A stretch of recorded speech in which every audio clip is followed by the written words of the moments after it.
एक लहान मुलगा खेळत असताना रस्त्यावर पडला तेव्हा चिक्कल लागल्यामुळे त्याचे शूज खराब झाले होते। तेव्हा शामराव त्या लहान मुलाचे शूज साफ करत होते। तेव्हा शामरावांचा मुलगा अजय आणि त्याची बायको नंदनीने शामरावांना तिथे बघितले आणि त्यांची चेष्टा करायला सुरुवात केली। अरे म्हाताऱ्या, हीच तर तुझी खरी लायकी आहे की तू लोकांचे शूज साफ करत फिर। चांगली गोष्ट आहे, या बहाण्याने 2 पैसे तरी मिळतील। हे घे, माझे पण शूज साफ कर, चिखलाने खराब झाले आहेत। या कामासाठी मी तुला 500 रुपये देईन, व्यवस्थित साफ कर यांना। असे म्हणत अजयने बूट साफ करून घेण्यासाठी त्याचे पाय पुढे केले आणि 500 रुपयांची नोट शामरावांच्या हातात ठेवली। शामराव आपल्या मुलाकडे असहाय्य नजरेने बघत होते। तेव्हा अजय शामरावांवर ओरडत म्हणाला, ए म्हाताऱ्या, ऐकू येत नाही का तुला? चल साफ कर पटकन शूज। अजय असे बोलतच होता की तेवढ्यात अचानक त्याच्या गालावर एक थप्पड पडली, ज्याने तो चकित झाला। अचानक पोलिसांना तिथे बघून अजय आणि नंदिनीला धक्काच बसला। तो पोलीस इन्स्पेक्टर अजयला म्हणाला, तुझी हिम्मतच कशी झाली सरांशी गैरवर्तन करण्याची? यावर अजय अडखळत म्हणाला, इन्स्पेक्टर साहेब, तुमचा खूप मोठा गैरसमज झाला आहे। हा म्हातारा कोणी सर वगैरे नाही, हा तर एक भिकारी आहे, भिकारी। अजय असे बोलतच होता की तेवढ्यात दुसरी थप्पडही त्याच्या गालावर पडली। तो पोलीस इन्स्पेक्टर अजयला म्हणाला की तोंड सांभाळून बोल, नाहीतर तुला तुरुंगात टाकायला मला जास्त वेळ लागणार नाही। तेवढ्यात एक डॉक्टर तिथे आले आणि शामरावांना म्हणाले, चला सर, मीटिंगसाठी उशीर होतोय, सगळेजण तुमचीच वाट बघत आहेत। डॉक्टरांचे बोलणे ऐकून अजय स्वतःशीच पुटपुटला, मीटिंग? कसली मीटिंग? शामराव लगेचच पोलिसांसोबत मीटिंगसाठी निघून गेले। आज मीटिंग नंतर त्यांचा वेदनादायक भूतकाळ पुन्हा एकदा त्यांच्या डोळ्यांसमोर उभा राहिला आणि ते त्यांच्या आठवणीत हरवले। आज खूप जोरदार पाऊस पडत होता। कदाचित आज देवालाही खूप राग आला होता, म्हणून पाऊस थांबण्याचे कोणतेही चिन्ह दिसत नव्हते। रस्त्याच्या कडेला एका शेडच्या आधारात काठीच्या सहाय्याने बाजूला पुरलेली पिशवी घेऊन एक अंध म्हातारे उभे होते। चारही बाजूंनी पावसाचे पाणी साचलेले असल्याने त्यांना बसायलाही जागा उरली नव्हती। पावसाप्रमाणे आज त्यांचे अश्रूही अनावर झाले होते। ते अंध असहाय्य म्हातारे शामराव पाऊस थांबण्याची वाट बघत होते। शेडच्या छिद्रातून पडलेल्या पाण्याच्या थेंबाने ते पूर्णपणे भिजले होते आणि थंडीने थरथरत होते। तेवढ्यात एक 9-10 वर्षाचा लहान मुलगा पावसात भिजून सायकलवरून जात होता। तेव्हा त्या मुलाचे लक्ष कोपऱ्यात शेडच्या खाली उभे असलेल्या शामरावांवर गेले। त्याने त्याची सायकल तिथे उभी केली आणि तो शामरावांजवळ जाऊन म्हणाला, काय झालं आजोबा? तुम्ही इथे का उभे आहात? तुम्हाला घरी जायचे आहे का?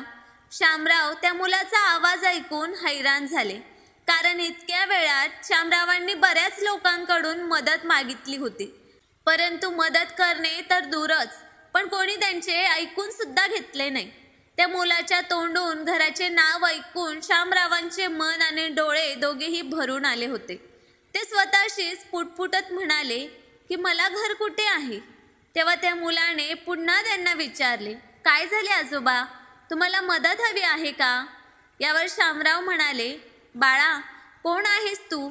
तेव्हा तो मुलगा शामरावांजवळ येऊन म्हणाला, आजोबा, माझे नाव कृष्ण आहे, मी तर पावसात खेळत होतो, चला मी तुम्हाला तुमच्या घरी सोडतो। तो मुलगा अगदी निरागसपणे म्हणाला।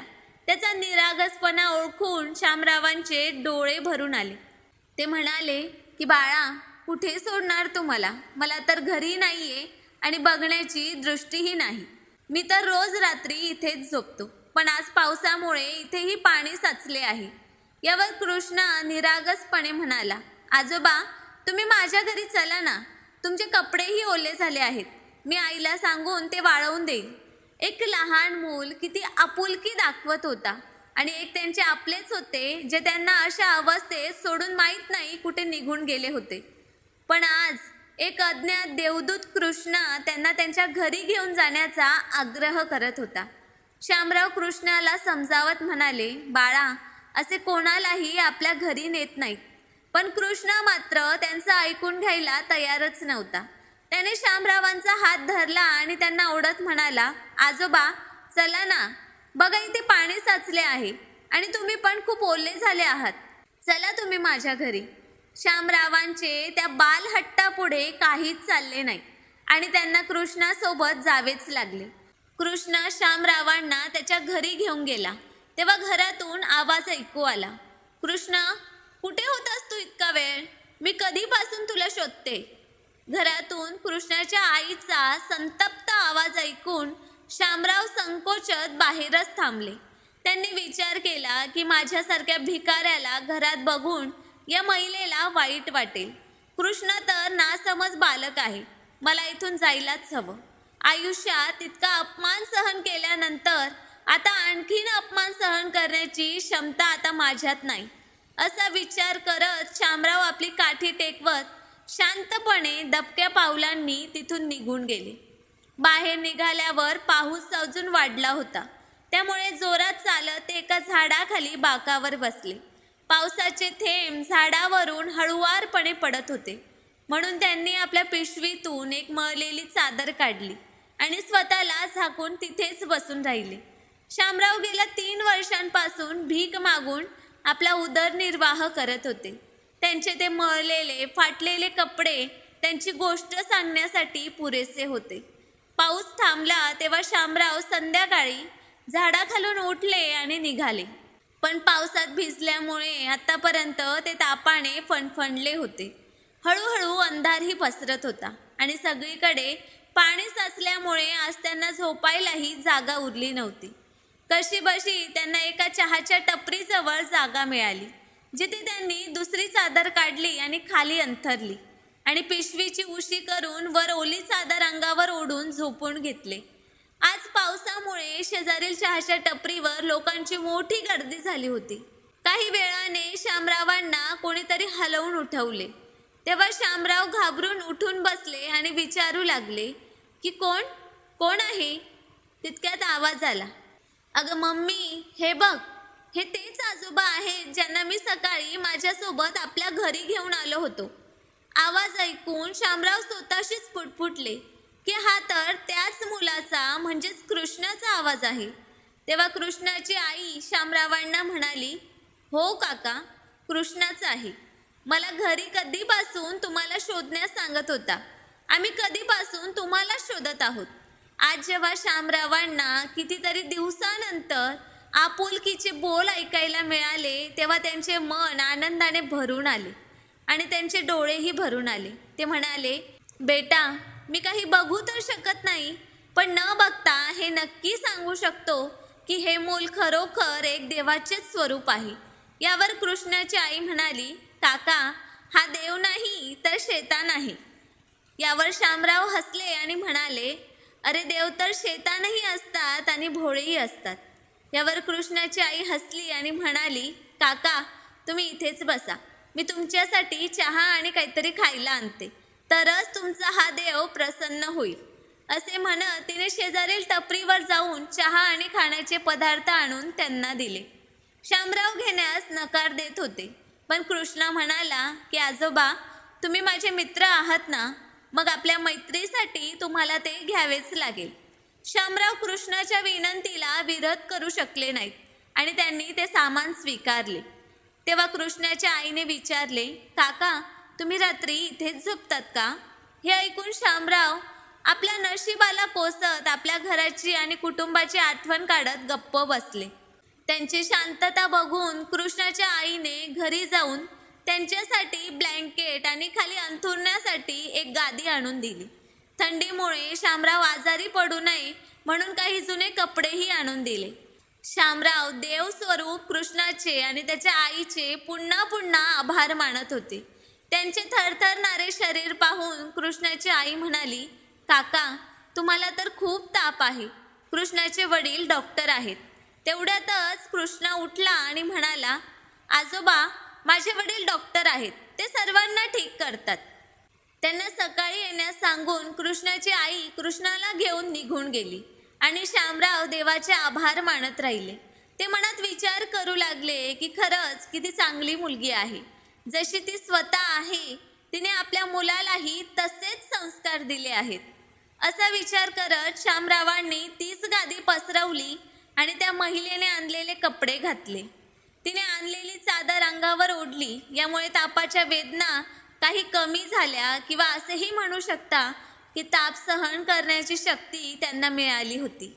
रात्रभर त्या गादीचा आणि चादरीचा आधार त्यांना पुरेसा होता. दिवस उजाडताच कृष्णाने त्याच्या वडिलांना शामरावांबद्दल सांगितले की काल भेटलेल्या त्या आजोबांना ताप आला आहे, त्यामुळे त्यांनी लवकर त्याच्यासोबत जावे. कृष्णाचे बोलणे ऐकून कृष्णाचे वडीलही रात्रीच्या जागेवर पोहोचले, पण तिथे जाऊन बघितले तर शामराव त्यांना दिसले नाही. कृष्णा चिंतेत इकडे तिकडे पाहू लागला. त्याच्या वडिलांनीही त्यांना शोधण्याचा प्रयत्न केला, मात्र तरीही ते सापडले नाहीत. तेव्हा निराश मनाने ते घरी परतू लागले. तेव्हा कृष्ण म्हणाला, पप्पा, मला माहीत आहे की आजोबा कुठे गेले असतील.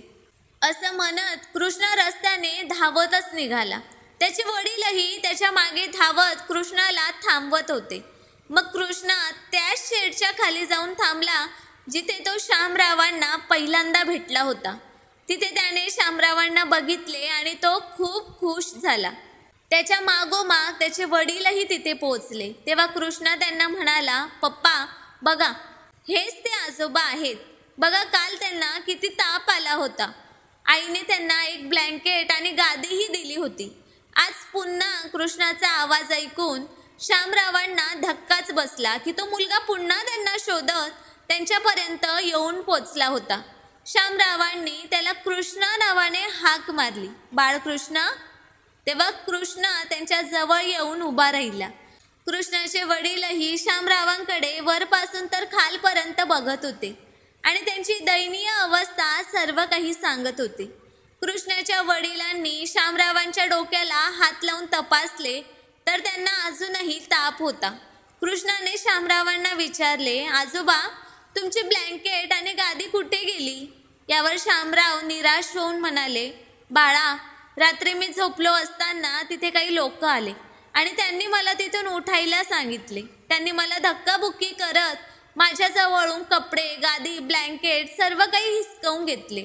ती लोक कोण होती देव जाणो. कृष्णाच्या वडिलांनी शामरावांना आपल्यासोबत घरी नेले आणि त्यांचे चेकअप केले. त्यांनी शामरावांना तापासाठी काही औषधे दिली आणि म्हणाले की काका, आजपासून तुम्ही आमच्या सोबत इथेच राहायचं. पण शामराव या गोष्टीसाठी त्यांना नकार देत म्हणाले की जिथे माझ्याच लोकांनी मला सोडून दिले आहे तिथे आता मला दुसरा कोणावरही ओझं व्हायचं नाहीये. बाळा, मी आहे त्या परिस्थितीत ठीक आहे. तुम्हाला असंच सोडून दे. तुम्ही लोकांनी माझ्यासाठी जे काही केलं ते माझ्यासाठी खूप आहे. त्याबद्दल मी तुमचा खूप आभारी आहे. यावर कृष्णाचे वडील राघव म्हणाले, काका, जर आमच्या कृष्णाने तुम्हाला आजोबा म्हटले आहे तर तुम्ही माझ्या वडिलांसारखे आहात. मग या मुलाच्या घरात राहण्यास तुम्ही नकार का देत आहात? आणि तरीही जर तुम्हाला इथे राहायचेच नसेल तर ठीक आहे, पण जोपर्यंत तुम्ही पूर्णपणे बरे होत नाही तोपर्यंत तरी तुम्ही इथे राहा. त्यानंतर मी तुम्हाला अडवणार नाही. कृष्णा आणि त्याच्या आई वडिलांच्या वारंवार विनंतीमुळे शामरावांनी त्यांचे म्हणणे मान्य केले आणि ते आता तिथेच राहू लागले. कृष्णाचे आई वडील राघव आणि माधवी यांच्या मदतीने शामराव आता हळूहळू बरे होऊ लागले होते. भरपूर आराम आणि सकस आहार आणि वेळेवर काळजी घेतल्याने त्यांच्या तब्येतीत लक्षणीय सुधारणा झाली होती. चांगले कपडे आणि चांगले जेवण यामुळे त्यांच्या चेहऱ्यावरची चमकही परत आली होती. अशा कठीण काळात कृष्ण आणि त्याच्या आई वडिलांची साथ मिळाल्याबद्दल शामराव पुन्हा पुन्हा देवाचे आभार मानत होते. एक दिवस कृष्णाची आई माधवीने शामरावांना संकोचित विचारले की काका, तुम्ही वाईट वाटून घेणार नसाल तर मला तुमच्या कुटुंबाबद्दल जाणून घ्यायचे आहे. या जगात आपलं म्हणून तुमचं कोणीतरी असेलच ना? हे ऐकून शामराव अचानक गप्प झाले आणि ते विसरलेले दिवस पुन्हा आठवू लागले, ज्याच्या वेदना त्यांच्या चेहऱ्यावर स्पष्ट दिसत होत्या. आपल्या डोळ्यातले अश्रू पुसत ते म्हणाले, बेटा, माझे एक कुटुंब तर आहे, पण आता सगळे मला सोडून कुठे गेले आहेत हे मला माहीत नाही. मी किती वेळा त्यांना शोधले पण ते मला सापडलेच नाहीत.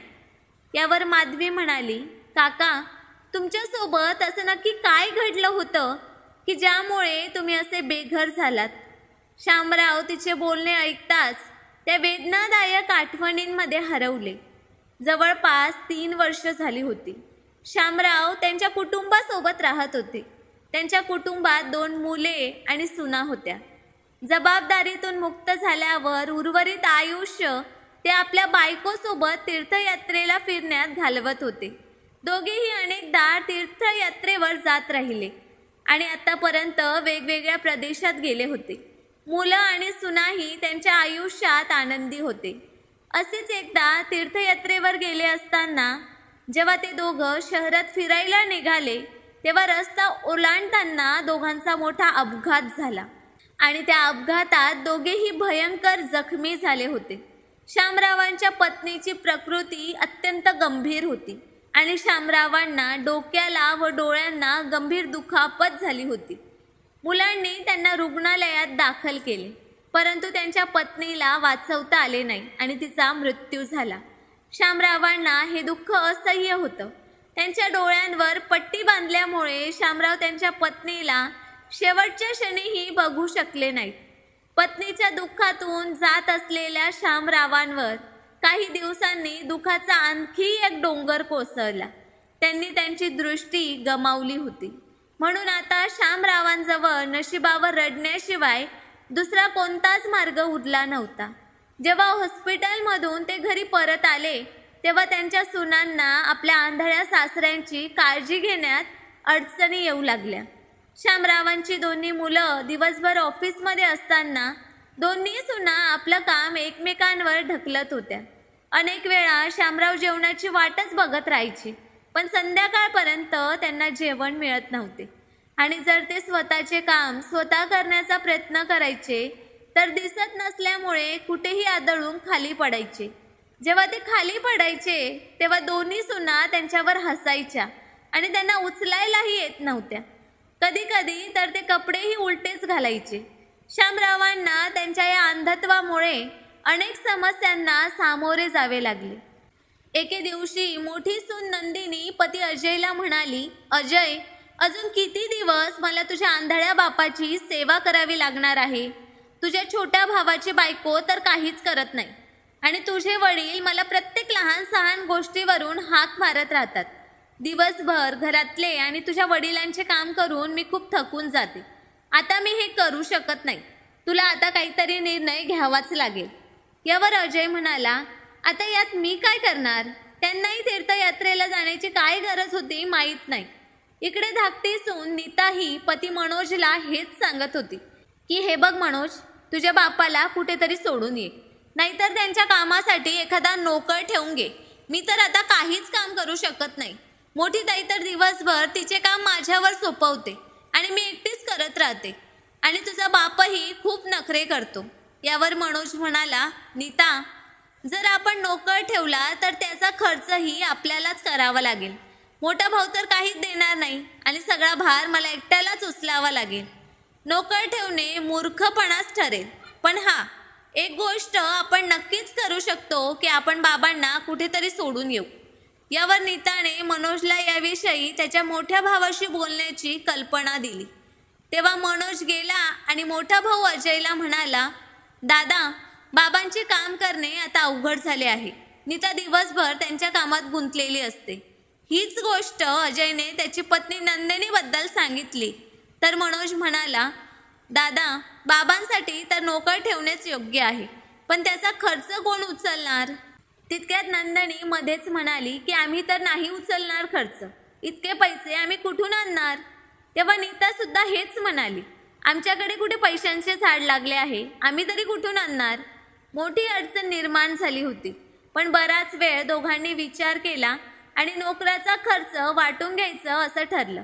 काही दिवसातच शामरावांसाठी एक नोकर सापडला आणि त्याला कामावर ठेवलं. पण त्या नोकरावर होणाऱ्या खर्चाचे टोमणे त्या दोन्ही सुना शामरावांना देत असत की हा म्हातारा तर आंधळा होऊन बसला आहे. मुलं आणि सुनांवर असं ओझं व्हायला याला लाजही वाटत नाही.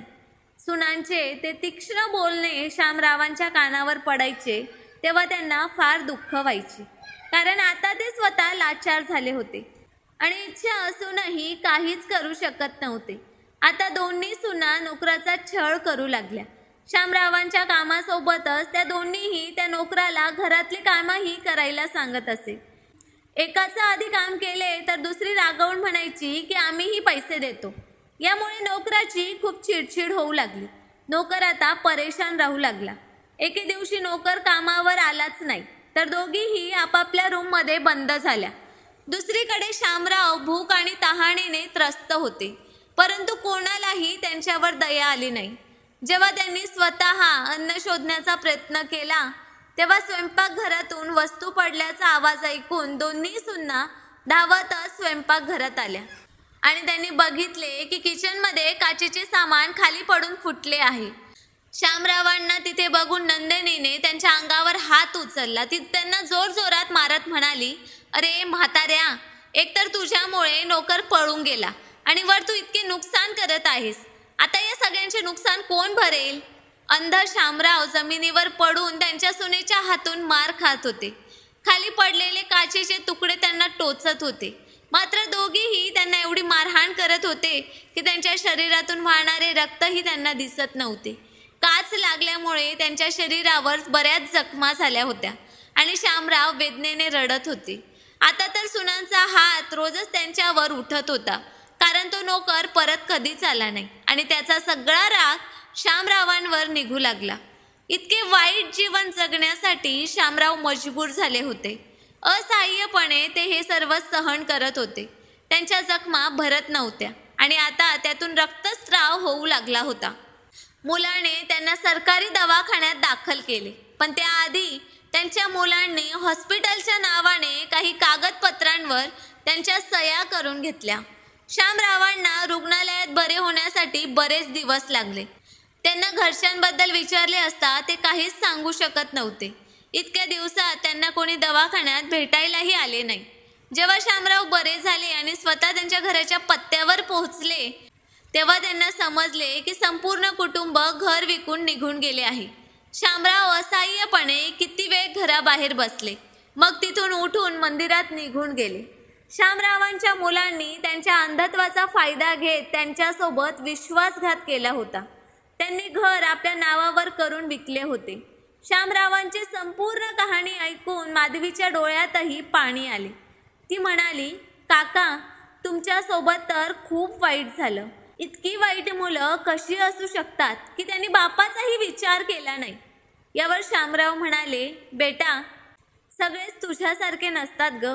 संस्कार तर मी सुद्धा चांगलेच दिले होते, पण मला कळत नाही की दोष कुणाला द्यावा, नशिबाला, मुलांना की माझ्या संस्कारांना.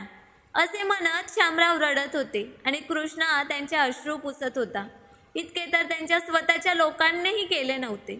एक दिवस कृष्णाच्या वडिलांनी म्हणजेच राघवने येऊन शामरावांना सांगितले की काका, एक नेत्र शिबिर आयोजित केले आहे. तिथे तुम्ही तुमचे डोळे दाखवून माहिती काढू शकतात की तुम्ही पुन्हा बघू शकाल की नाही. कोणास ठाऊक काही उपचार होऊन आपण पुन्हा बघू शकाल. यावर शामराव म्हणाले, नाही बाळा, कित्येक डॉक्टरांनी या गोष्टीसाठी नकार दिला होता. आता तू पण राहू देत. इतकं केलं तेच भरपूर आहे. डोळ्यांच्या उपचारावर विनाकारण एवढा पैसा खर्च होईल आणि फायदाही होणार नाही. यावर राघव म्हणाला, अरे नाही नाही काका, ते सर्व खूप स्वस्त आहे आणि गरिबांसाठी तर मोफतही आहे. हे ऐकून कृष्णाला तर खूप आनंद वाटत होता की आता आजोबांनाही बघायला मिळेल. शिबिरात त्यांचे डोळे दाखवले असता डॉक्टरांनी सांगितले की यांचे डोळे बरे होण्याची शक्यता आहे, मात्र काही उपचार सुरू केल्यानंतरच कळेल. राघवने डॉक्टरांच्या सूचनेला होकार दिला आणि शामरावांवर उपचार सुरू झाले. 1 महिन्याच्या उपचारानंतर डॉक्टरांनी सांगितले की त्यांची दृष्टी परत येऊ शकते. डॉक्टरांचे बोलणे ऐकून तर कृष्ण आनंदाने नाचू लागला आणि त्याचे आईवडीलही खूप आनंदी झाले. शामरावांवर काही महिन्याच्या उपचारानंतर तो दिवसही आला जेव्हा त्यांच्या डोळ्यांची पट्टी काढायची होती. त्यांनी कृष्णाला प्रथम पाहण्याची इच्छा व्यक्त केली आणि कृष्णाला समोर उभे केले आणि त्यांची पट्टी उघडली. हळूहळू डोळे उघडले तर आधी काहीच दिसत नव्हते, पण काही वेळाने त्यांना कृष्णाचा चेहरा दिसला.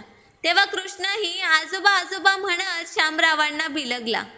शामरावांनीही त्याला स्वतःशीच हाताळले आणि त्याच्यावर खूप प्रेम केले आणि म्हणाले, माझ्या निष्पाप देवा, हे सर्व तुझ्यामुळेच झाले आहे. डोळे बरे झाल्यामुळे शामराव खूप खुश झाले होते. मग त्यांनी त्याच रात्री राघव आणि माधवी दोघांनाही आपल्या खोलीत येण्यास सांगितले. जेव्हा रात्री ते दोघेही त्यांच्या खोलीत गेले तेव्हा शामरावांनी त्यांची बॅग त्या दोघांसमोर उघडली आणि त्यांच्या पत्नीचा फोटो बाहेर काढला आणि ते त्या दोघांना म्हणाले, तुम्हा दोघांमुळेच मी पुन्हा हे जीवन जगण्यास सक्षम झालो, नाहीतर मी भिकारी झालोच होतो आणि सगळीकडे ठोकरे खाण्यास मजबूर झालो होतो. आज माझ्या बायकोचा फोटो या डोळ्यांनी बघून तिची आठवण येते आणि हे सर्व तुमच्यामुळे शक्य झालं. त्यांचे बोलणे ऐकून दोघेही हसले आणि म्हणाले, काका, आपण फक्त त्या परमेश्वराने बनवलेल्या बाहुल्या आहोत. आपण फक्त त्याच्याच इशाऱ्यावर नाचत असतो, म्हणून आभार तर फक्त त्या परमेश्वराचेच व्यक्त करायला हवेत. आणि मग तुमच्या रूपात आमच्या कृष्णालाही आजोबा मिळालेत. त्यांचे बोलणे ऐकून शामरावांनी हातात घेतलेला फोटो मागून उघडायला सुरुवात केली. हे पाहून दोघेही आश्चर्यचकित झाले की काका असे का करत आहेत. शामरावांनी फोटो उघडताच मागून काही कागदपत्रे बाहेर काढली आणि ते बघून दोघेही आश्चर्यचकित झाले आणि त्यांनी विचारले की काका, हे काय आहे. यावर शामराव हसत हसत म्हणाले की ही त्या जमिनीची कागदपत्रे आहेत ज्याबद्दल माझ्या मुलांना माहीत नाहीये. तीर्थयात्रेला जाण्यापूर्वी आम्ही ही जमीन खरेदी केली होती. त्यासाठी आम्ही आमची गावातली जमीन विकली होती. मी ती जमीन या शहरातच विकत घेतली होती आणि तीर्थयात्रेवरून परतल्यानंतर माझ्या मुलांना ती जमीन भेटवस्तू म्हणून देणार होतो, परंतु त्यांचे स्वरूप पाहून मी माझे मत बदलले. पण आता मला ही जमीन तुम्हाला भेट म्हणून द्यायची आहे, कारण खऱ्या अर्थाने मुलांचे कर्तव्य तर तुम्ही दोघांनीच पार पाडले. खरंच कोणासाठी कोणीच इतकं करू शकत नाही जितकं तुम्ही माझ्यासाठी केलं आहे. तुम्ही माझ्यासारख्या या भिकाऱ्याला रस्त्यावरून उचलून तुमच्या मनात घरात जागा दिली. ही त्याची किंमत नाही तर माझे प्रेम समजून ठेवून घ्या. हे सर्व बघून दोघेही आश्चर्याने एकमेकांच्या चेहऱ्याकडे बघत होते. काही वेळाने दोघेही म्हणाले, नाही काका, आम्ही हे घेऊ शकत नाही.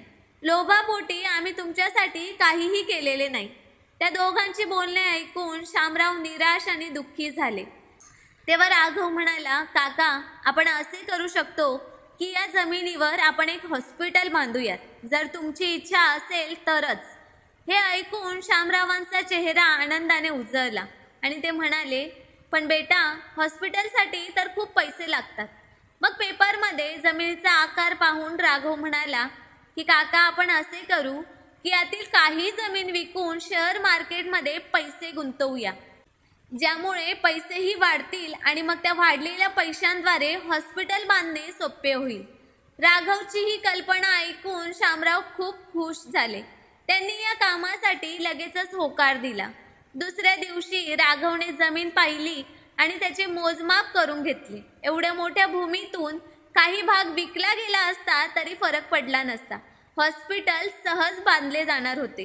त्यातील काही भाग राघवने विकला तेव्हा ती जमीन चांगल्या रकमेला विकली गेली. बटाट्याच्या भावाने विकत घेतलेली जमीन आपल्याला एक दिवस सोन्याचा भाव देईल असा विचार शामरावांनी स्वप्नात देखील केला नव्हता. त्यांना इतके पैसे मिळाले होते की राघवने पटकन मित्राचा सल्ला घेऊन शेअर मार्केटमध्ये ते पैसे गुंतवले. 6 महिने उलटले आणि पैशात अनेक पटींनी वाढ झाली. वर्षभरातच नफ्याबरोबरच पैसाही हातात आला आणि डॉक्टर राघव यांनी हॉस्पिटलच्या उभारणीचे काम सुरू केले. मध्येच पुन्हा पैशांची गरज भासू लागली तेव्हा शामरावांनी आपल्या बायकोच्या सोन्याच्या बांगड्या ज्या त्यांनी लपवून ठेवल्या होत्या त्या राघवच्या हातात देत म्हणाले, आता या सगळ्यांचं मी काय करू. योग्य कामात पैसे लागले तर बरे होईल. 2 वर्ष पूर्ण होण्याआधीच हॉस्पिटल तयार झाले आणि त्याचे उद्घाटन शामरावांच्या हस्ते झाले. आता शामरावांनी डॉक्टर राघववर त्याची जबाबदारी सोपवली आणि स्वतः रोज आपल्या कारने संपूर्ण हॉस्पिटलची पडताळणी करायची. आज शामरावांच्या आयुष्यातून उदासीचा अंधार कायमचा दूर झाला होता. ऑर्थोपॅडिक डॉक्टर असलेल्या राघवला रात्री उशिरा कोणाचा तरी फोन आला. पलीकडून कोणीतरी सांगितले की त्यांच्या मुलाचा गंभीर अपघात झाला आहे आणि त्याची प्रकृती खूप वाईट आहे. कुठून तरी तुमचा नंबर मिळाला. डॉक्टर, आमच्या मुलाला वाचवा. हे ऐकून डॉक्टर राघवने त्यांना शामरावांच्या हॉस्पिटलमध्ये यायला सांगितले आणि ते स्वतःही पटकन तिथे पोहोचले. तेथे त्याच्या शरीरावरील जखमांवर मलमपट्टी करून रक्तस्राव थांबविण्यात आला. परंतु हे प्रकरण अजूनही गंभीर होते, कारण मूल शुद्धीत आले नव्हते आणि ते फक्त 9 वर्षांचे होते. रात्री उशिरा डॉक्टर राघवने घरी जाऊन माधवीला सांगितले की माधवी, आज एका लहान मुलाचा अपघात झाला आहे आणि त्याच्या पायाचे हाड इतके चिरडले आहे की त्या मुलाचा पाय कापावा लागेल. आता काय होईल ते उद्याच कळेल. ते मूल अगदी आपल्या कृष्णासारखेच आहे. हे बघून मला खूप वाईट वाटले. या लहान वयात त्याच्यासोबत खूप वाईट घडले आहे. रात्री तिच्याशी बोलत असताना डॉक्टर राघव झोपी गेले आणि दुसऱ्या दिवशी सकाळी शामरावांना म्हणाले, काका, आज तुमच्या डोळ्यांचे नॉर्मल चेकअप करायचे आहे, तर तुम्ही आज माझ्यासोबतच हॉस्पिटलला चला. असेही काही अधिकारी येणार आहेत आणि त्यांना तुम्हाला भेटायचे आहे. डॉक्टर राघव शामरावांना घेऊन हॉस्पिटलमध्ये गेले. शामराव त्यांच्या कॅबिनमध्ये काही लोकांशी मीटिंग घेऊ लागले. तेव्हा नर्स धावतच तिथे आली आणि म्हणाली, डॉक्टर, काल आलेल्या मुलाचे आईवडील खूप रडत आहेत. ते मूल काही बोलत नाही, फक्त छताकडे बघत आहे. सगळे लोक टेन्शनमध्ये आहेत आणि आपलीच येण्याची वाट पाहत आहेत. हे ऐकताच डॉक्टर राघवने या मुलाच्या खोलीकडे धाव घेतली. डॉक्टर राघवने जाऊन बेडवर पडलेल्या त्या मुलाकडे बघितले. जणू काही त्याच्या शरीरात श्वासोश्वास तर सुरू होता, पण त्याच्यात काहीच हालचाल होत नव्हती. कदाचित हा अपघाताच्या धक्क्याचा परिणाम असावा. काही अधिकाऱ्यांसोबत बैठक संपवून शामराव त्यांच्या कॅबिनमधून बाहेर आले. तेव्हा मागून आत आल्यावर त्यांना धक्काच बसला, कारण या मुलाचे आई वडील दुसरे तिसरे कोणी नसून त्यांचा मोठा मुलगा अजय आणि मोठी सून नंदिनी होते. शामरावांची नजर बेडवर असहाय्य अवस्थेत पडलेल्या आपल्या नातवावर पडली. तेव्हा त्यांचे हृदयच तुटले. अजयने जेव्हा आपल्या वडिलांना तिथे बघितले तेव्हा त्याला आश्चर्य वाटले की त्यांचे डोळे कसे बरे झाले आणि ते तिथे कसे. अजयच्या मनातले प्रश्न शामरावांनी टिपले होते. तितक्यात मागून नंदिनीचा आवाज आला, डॉक्टर साहेब, कृपया माझ्या मुलाला वाचवा. त्याला काय झालंय माहीत नाही. मुलाकडे बघून डॉक्टर राघव हळूच म्हणाले, आता या मुलाचा पाय कापावा लागेल, कारण संसर्ग पसरला तर खूपच त्रास होईल. डॉक्टरांचे म्हणणे ऐकून रडणाऱ्या नंदिनीकडे शामराव लक्षपूर्वक बघत होते. नंदिनी आहे का जिचा एवढा छळ शामरावांनी काहीही न बोलता सहन केला होता. डॉक्टर राघवने मुलाला तपासायला सुरुवात केली. तेवढ्यात नंदिनीचा आवाज त्यांच्या कानावर पडला, हा तुझा बाप इथे काय करायला आला आहे? या म्हाताऱ्याला इथून निघायला सांग. बघ तो माझ्याकडे कसा बघत आहे. डॉक्टर राघवने त्यांचे संपूर्ण बोलणे ऐकले आणि मागे वळून बघितले आणि म्हणाले की हा माणूस या हॉस्पिटलचा मालक आहे. मॅडम, हे माझे नाही तर त्यांचेच हॉस्पिटल आहे. हे ऐकून नंदिनी शॉक झाली. एवढं मोठं हॉस्पिटल बांधायला पैसे कुठून आणले या म्हाताऱ्याने? बस हाच सगळा विचार नंदिनीच्या मनात फिरू लागला, ज्यावर अजयलाही आश्चर्य वाटले. आपल्या बापाला यशाच्या या शिखरावर पाहून त्या दोघांची नजर खाली पडली होती. डॉक्टर राघवने लगेच नर्सला त्या मुलाला काही इंजेक्शन देण्यास सांगितले. तेव्हा त्यांचा फोन आला, सर इमर्जन्सी आहे, तुम्ही लगेच या. डॉक्टर राघव तिथून निघून गेले होते. ते निघाल्याबरोबर अजय शामरावांना म्हणाला, बाबा, तुमचे डोळे पुन्हा कसे बरे झाले? अजयला बोलताना पाहून नंदिनीही लगेच म्हणाली, हे कोणते नवीन नाटक आहे तुमचे? काही लॉटरी तर लागली नसावी या म्हाताऱ्याची, का कुणाचा खिसा कापून हे सर्व बनवले आहे?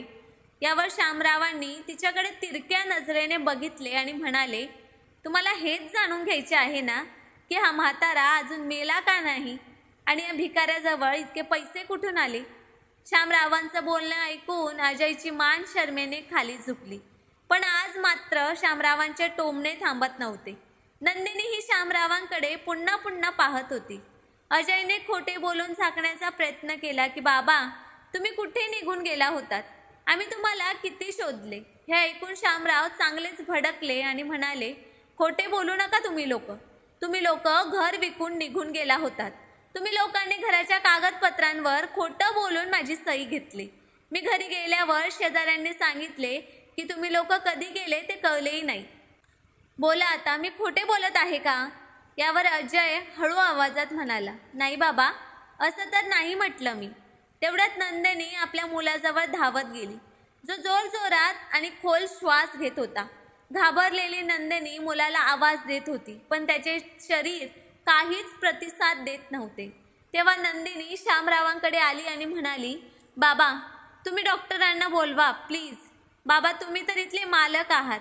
बाबा, फक्त तेच माझ्या मुलाला बरं करू शकतात. बघा ना त्याची काय अवस्था होते.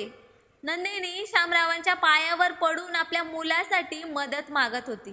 शामरावांना आपल्या नातवाच्या अवस्थेबद्दल वाईट वाटले आणि विचार केला की या सर्वात या निष्पाप मुलाचे काय चुकले आहे.